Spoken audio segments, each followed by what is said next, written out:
ಮುತ್ಸದ್ದಿಗಳಿಗೆ ವಂದನೆ ಮಾಡುತ್ತಾ ತಾವೆಲ್ಲ ಬೇರೆ ಬೇರೆ ಊರಿಂದ ಬಂದು ಈ ದಿವಸ ಒಳ್ಳೆಯ ವಿಷಯವನ್ನು ಡಿಸ್ಕಸ್ ಮಾಡಬೇಕಂತ ತಾವು ಬಂದಿದ್ದೀರಿ. ಮುಖ್ಯವಾಗಿ ಸರ್ಕಾರ ಒಂದು ನೋಟಿಫಿಕೇಶನ್ ಹೊರಡಿಸುತ್ತೆ. ಆ ನೋಟಿಫಿಕೇಶನ್ನು ಯಾವ ಆಧಾರದ ಮೇಲೆ ಅಂದರೆ ಜಜ್ಮೆಂಟ್ ಆಧಾರದ ಮೇಲೆ. ಈ judgement state of Punjab versus Davinder Singh ಅಂತೇಳಿ 1/8/2024 ಆ ಜಜ್ಮೆಂಟ್ ಆಧಾರದ ಮೇಲೆ ಈ ನೋಟಿಫಿಕೇಶನ್ ಹೊರಡಿಸುತ್ತೆ. ಎಲ್ಲಿಯೂ ಕೂಡ ನಾನು ಇವತ್ತೆಲ್ಲ ಒಂದು ನೋಟ್ಸ್ ಕೊಟ್ಟಿದ್ದೀನಿ. ಯಾವ ಜಜ್ಮೆಂಟ್ನಲ್ಲಿ ಇಲ್ಲಿ ಮಾಡಿದಂಥ 3 ಜನ ಜಡ್ಜಸ್ಗಳು, ಒಬ್ಬರು honourable chief justice DY Chandrachud, honourable justice Gavai, honourable justice Mittal, ಈ 3 ಜನ ಮಾತ್ರ ಜಜ್ಮೆಂಟ್ ಇದರಲ್ಲಿ ಕೊಟ್ಟಿದ್ದಾರೆ.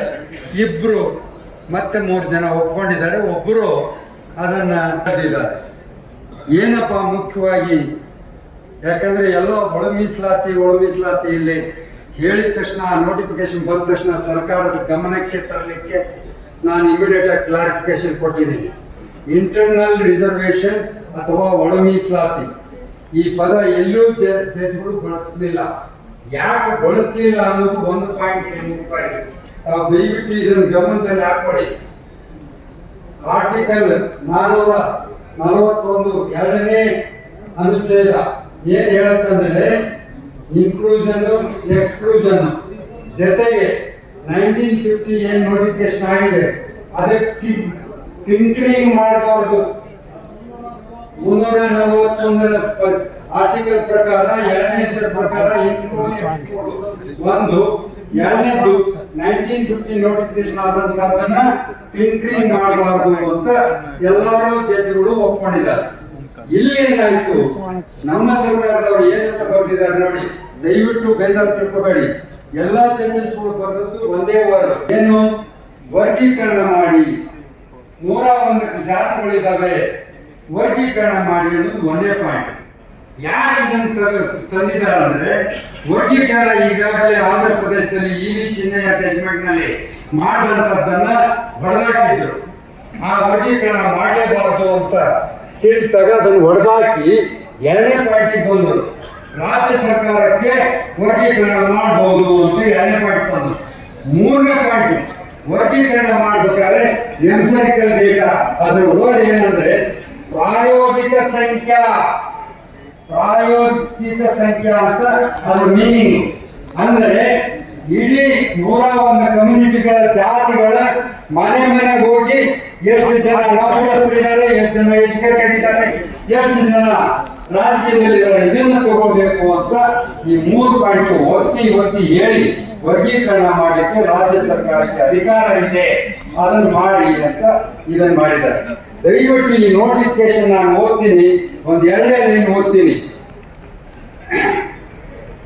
ಮಾನ್ಯ ಸರ್ವೋಚ್ಚ ನ್ಯಾಯಾಲಯ ಭಾರತದ ಸಂವಿಧಾನದ ಅನುಚ್ಛೇದ 15/4, 16/4 ಅಡಿಯಲ್ಲಿ ಶಿಕ್ಷಣ ಮತ್ತು ರಾಜ್ಯ ಸರ್ಕಾರದ ಅಧೀನ ಸೇವೆಗಳಲ್ಲಿ ಒಂದು ನೋಡಿ, ಇದು ಎಂಥ ವರ್ಡು, ಒಳ ಮೀಸಲಾತಿಯನ್ನು ಕಲ್ಪಿಸುವ ಬಗ್ಗೆ ಇಂಟರ್ನಲ್ ರಿಸರ್ವೇಷನ್ ಅಂತ. ಇಂಟರ್ನಲ್ ರಿಸರ್ವೇಷನ್ ಮಾಡಲಿಕ್ಕೆ ಹೋದರೆ ರಾಜ್ಯ ಸರ್ಕಾರ ಜಜ್ಮೆಂಟ್ನಲ್ಲೇ ಇಂಟರ್ನಲ್ ರಿಸರ್ವೇಷನ್ ಇಲ್ಲ, ಡೈರೆಕ್ಷನ್ ಕೊಟ್ಟಿಲ್ಲ. ಎಂಥ ವರ್ಡ್ ಅದು, ಅಸಾಮಾಜಿಕವಾಗಿ. ಅದಕ್ಕೋಸ್ಕರ ಒಬ್ಬರು ಜಡ್ಜ್ ಬರೆದಿದ್ದಾರೆ, ಲಾಸ್ಟ್ನಲ್ಲಿ ಬರೆದರು, ಇದು ಏನಾಗುತ್ತೆ ವರ್ಗೀಕರಣ ಮಾಡಿದರೆ ಸಂವಿಧಾನವಾಗಿ ಇದು ತಪ್ಪು ಅಂತ ಅವರು ಬರೆದರು. ಅದನ್ನು ಯಾರೂ ಒಪ್ಪಲಿಲ್ಲ. 6 ಜನ ಜಡ್ಜ್ ಮಾಡಿದಂಥದ್ದನ್ನು ಒಪ್ಕೊಂಡು ವರ್ಗೀಕರಣ ಮಾಡಿ ಅಂತ ಹೇಳಿ. ಸೊ ಅದಕ್ಕೋಸ್ಕರ ನಾನೇನು ಹೇಳ್ತೀನಿ, ವರ್ಗೀಕರಣ ಮಾಡಿ ಅಂತ ಹೇಳಿದಾಗ ವರ್ಗೀಕರಣ ಎಂಪರಿಕಲ್ ಡೇಟಾ ಕಲೆಕ್ಟ್ ಮಾಡಬೇಕು, ಆಮೇಲೆ ಮಾಡಬೇಕು.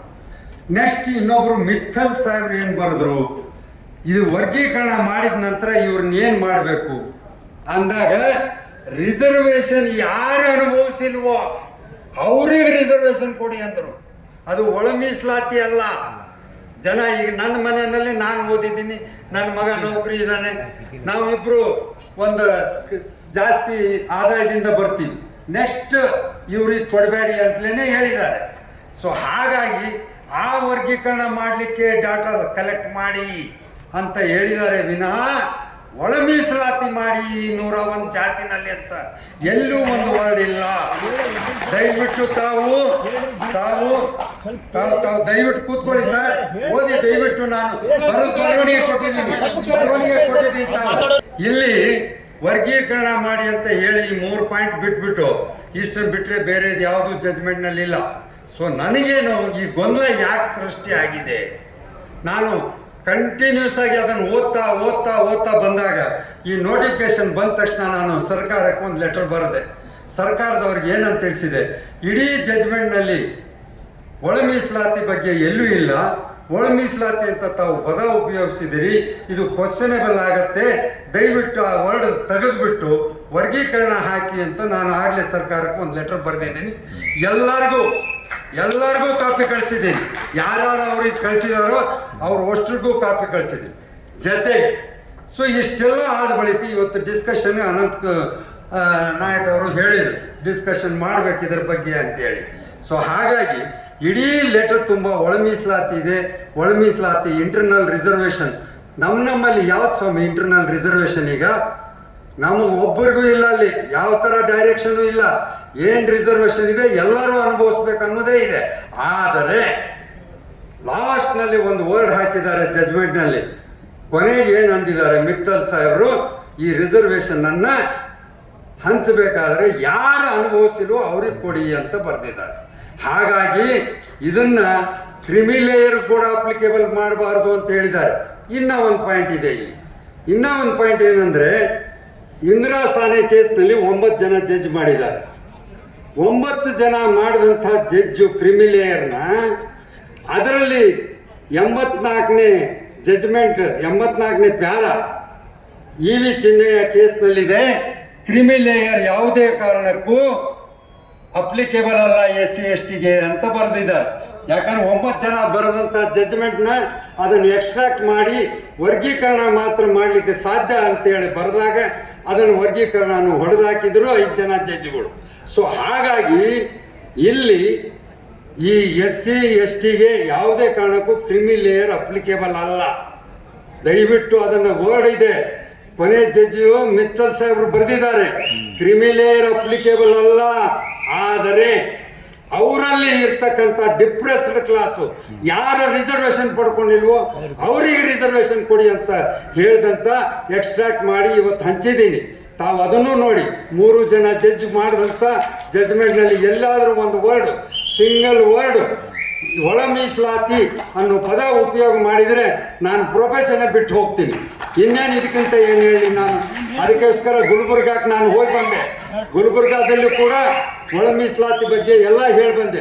ಒಳ ಮೀಸಲಾತಿ ಅಲ್ಲ, ಒಳ ಮೀಸಲಾತಿ ಬಗ್ಗೆ ಯಾರು ಮಾತಾಡಬೇಡಿ, ದಯವಿಟ್ಟು ವರ್ಗೀಕರಣ ಬಗ್ಗೆ ಮಾತಾಡಿ. ಅದರಿಂದ ಈ ನೋಟಿಫಿಕೇಶನ್ ಕೂಡ ನಾನು ಈಗ ಬೇರೆ ದಾರಿ ಇಲ್ಲ. ಎಲ್ಲ ಲೆಟರ್ ಕೊಟ್ಟಾಯ್ತು, ಇವತ್ತು ನಮ್ಮಲ್ಲಿ ಡಿಸ್ಕಷನ್ ಆಯಿತು.